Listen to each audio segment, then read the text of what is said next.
তার ভিতরে অন্তরে আল্লাহ তাআলার ভয় থাকার কারণে রাষ্ট্রীয়ভাবে অতিরিক্ত ভাতা যে পরিমাণ দেওয়া হতো ওখান থেকে অতিরিক্তটাও কমায় দিলেন। এটাই হলো আল্লাহর ভয়। এটা কার ভয়? সে জীবন ধন্য, সে জীবন পূর্ণ, যার দিলে আছে শুধু আল্লাহর ভয়।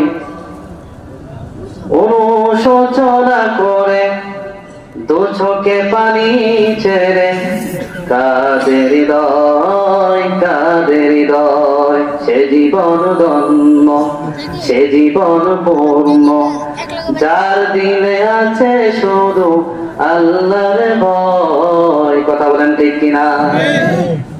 জীবন পরিপূর্ণ তখনই হবে যখন আমাদের অন্তরে আল্লাহ তাআলার ভয় থাকবে।